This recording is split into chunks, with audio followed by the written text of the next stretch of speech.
Hello, Lawndale families. Welcome to the Learn the Lingo Series 3 of 3.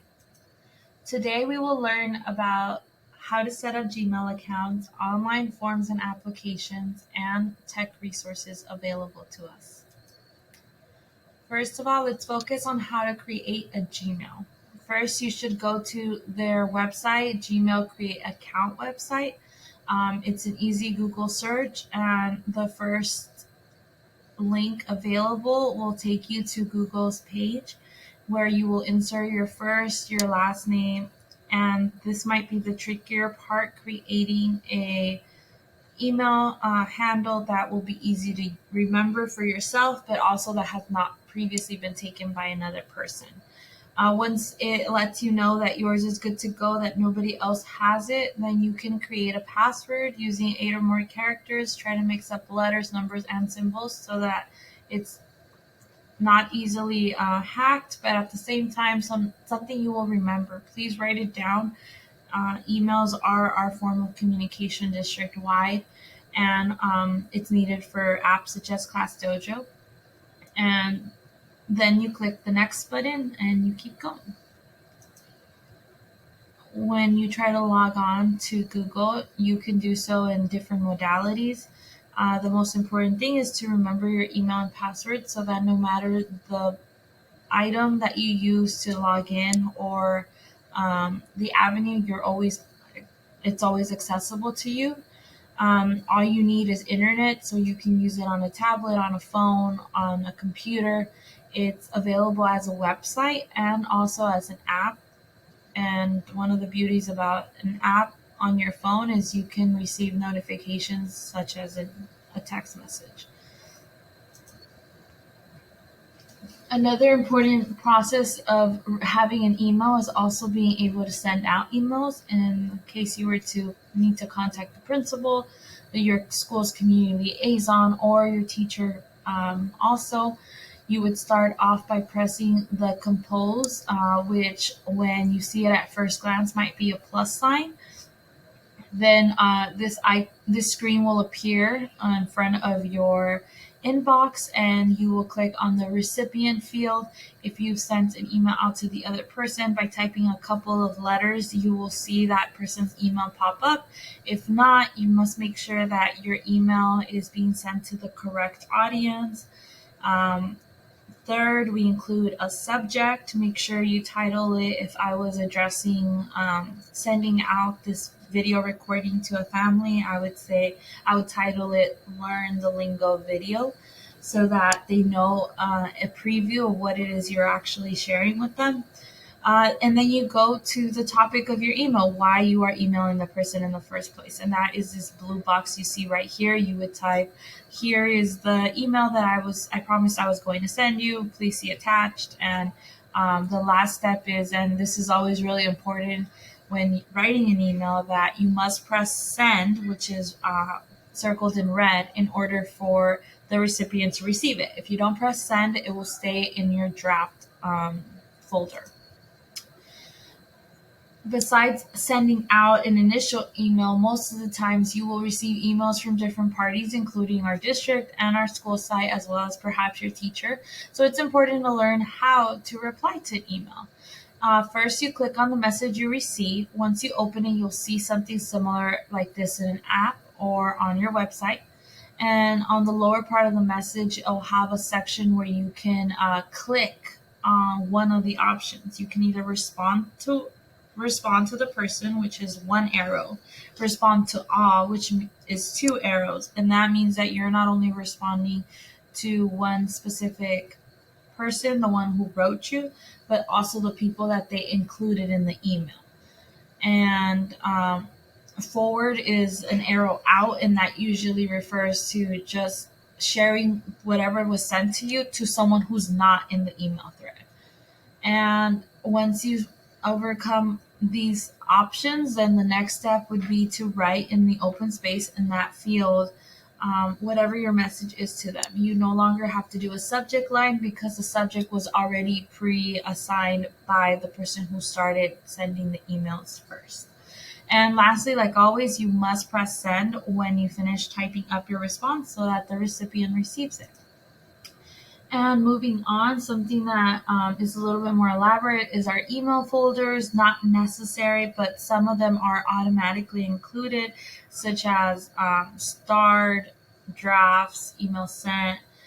These are the type that are already there. Trash, spam. Spam is really important because sometimes we send things and parents don't have our email attached to their account, so it'll redirect it to spam, and it's just finding it there so that you move it onto your inbox, and for futures you can have the emails at easy reach. And then you create other folders. Other folders you can include are important in journal, or like Smith Elementary, or vacation, or family, and you can redirect email specifically to those folders for your convenience. So I'm taking you through a look of what the email looks like. You see, this is the plus sign. Let's say I were to reply to an email. Um, it would look a little bit different, but in this sense, all I'm asking really is for you to find the recipient, select it, uh, write the subject line. For example, mine is simple, it's just an email, and you see it up here as well. And then you write down in the box whatever it is you need to say. In mine, I've already had my signature included, and others perhaps you would need to. Um, and then you can see emails that come in are usually not grayed out, which means that you must read them. So it's just a way to track them. And if you also haven't responded to an email, it lets you know so that you can follow up.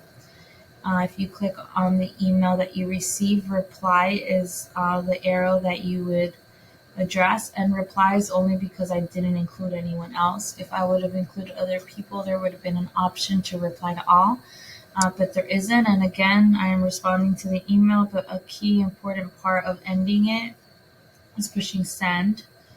Um, and you see there are different folders that were outlined previously.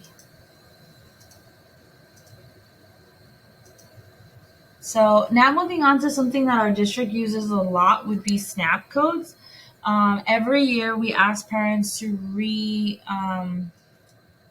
remember their username and password for Power School, and to use the Snap code, which is a unique code that you receive in the springtime, so that the next year we have updated information for your student. So this usually comes from the district. They email you your 15-digit code. It consists of letters and numbers. There's an example below. It doesn't necessarily mean that. And then when you get an email, it'll be titled LESD Returning Student Information Update. That will be the subject line. So if you forget that you received it and you need to look back for it, you can search by using that subject line. They usually come from our district's email, and we let you know what student it is in regards to. So we encourage all families to take a look at this. It's important to be up to date, and that the username and password that you use for Power School is something you're going to need every year for the rest of your child's experience in our district. And this is the parent portal. You'll see that you have steps to complete. So once you're at the bottom of that list is when you are done, but you must check off every important aspect. And if it's a returning student, it tends to be not as lengthy as if it was a new enrollee. Moving on to another subject would be hotspots. This is technology related, and it's really important for our families to know that our district does offer portable internet sources. It's one device per LASE family because there are many families that need of this resource, and there's only so much funds that can be allocated to it. They only pair with district devices. So if you receive one from our school and you see that it works with your iPad that the school provided and our Chromebooks, and then you try to connect your phone, unfortunately that will not work. They are programmed in a different manner. If you'd like to request one, you can go to any one of our district websites, such as the district office or as well as all the schools. And on the homepage, you'll see a computer, and underneath it says tech support. You will click on it, and then the computer tech from your school site will receive it and will address whether or not there is availability. If not, you will join a wait list. And here's a view of what the tech support form looks like. You go to our website, the district, or Smith, or any other school in the district is fine. And then you click on the tech support form here, and it takes you to a page that you can choose either English or Spanish. And once you select the language, you automatically just start inserting information. That's pretty easy: your name, your contact number, the location, the email address. It needs the barcode of the device that you have that belongs to Londo to know what it's going to be connected to. And any more information, questions, you always make sure you click on Hotspot Internet. But if you have questions about other items, this is all for tech support offered by our district.